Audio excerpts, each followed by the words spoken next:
एक ब्रह्मांड में एक ऐसा स्थान बना रखा है इस काल भगवान ने, ब्रह्म भगवान ने। वहां पर ब्रह्मलोक कहते हैं उसको।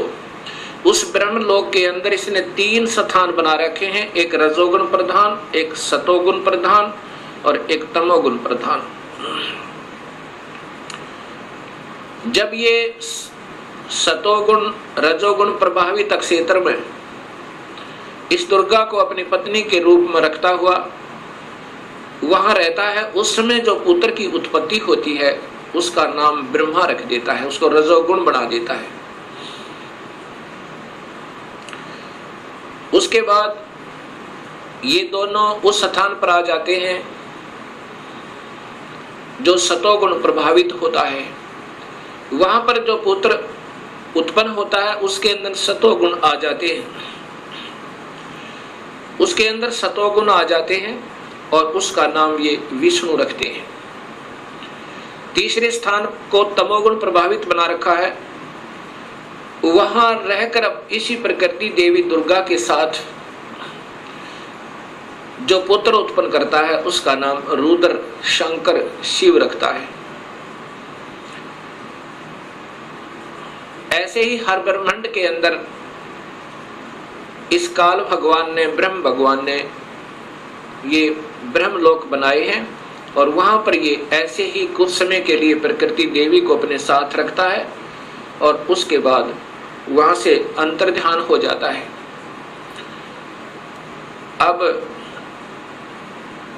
जब इसने इस लड़की को, प्रकृति देवी को बदनजर से देखा था और ये लड़की प्रकृति देवी ने इसके पेट में शरण पाई थी, ज्योत निरंजन के पेट में, और फिर सतपुरुष ने अपने पुत्र जोगजीत का रूप बना करके आकर उसको निकाला था। उस दिन से इसका नाम काल पड़ा। कहा था कि आज से तेरा नाम काल होगा और 1 लाख जीवों का, मनुष्य शरीरधारी प्राणियों का रोज आहार करेगा और 1.25 लाख की उत्पत्ति किया करेगा। ये वहां पर सतलोक के अंदर ऐसा दुष्कर्म करने वाले को सबतः पाप लग जाता है। अब ज्योत स्वरूपी निरंजन काल ने अपनी पत्नी से कहा कि मैं ऐसे स्थान पर रहूंगा जहां पर कोई नहीं आ सकता और आज के बाद मैं किसी भी 20 ब्रह्मांड के अंदर किसी भी व्यक्ति को, किसी भी प्राणी को आकार रूप में दर्शन नहीं दूंगा। मुझे निराकार समझा करेंगे, लेकिन मैं अपने वास्तविक रूप, काल रूप में अपने 21वें ब्रह्मांड में रहा करूंगा। वहां पर कोई नहीं आ सकता, ना ब्रह्मा आ सकता, ना विष्णु आ सकता, ना शिव आ सकता और ना ही कोई वेदों में के अनुसार साधना करने वाले साधक आ सकते। मैं वहां रहा करूंगा और सर्व कार्य में गुप्त रूप से किया करूंगा। तब प्रकृति देवी ने कहा कि निरंजन मैं तेरे वश होगी, अब कुछ भी नाच नचा। इतने बड़े ब्रह्मांडों को, इन 20 ब्रह्मांडों को मैं कैसे चलाऊंगी एक स्त्री की जाति, और तू मुझे छोड़कर जा रहा है। कहता मैं आज के बाद किसी को दर्शन नहीं दूंगा। तब ज्योत स्वरूप निरंजन अर्थात इस काल भगवान ने, ब्रह्म ने कहा कि प्रकृति चिंता ना करे, जो कुछ भी करूंगा वो मैं ही करूंगा।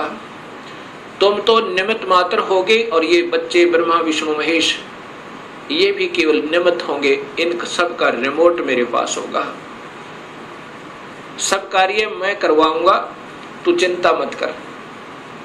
और जब ये बच्चे थोड़े से सियाने हों इनको अचेत कर देना। जब ये बाल अवस्था से ऊपर उठे इनको अचेत कर देना और मेरा भेद मत बताना।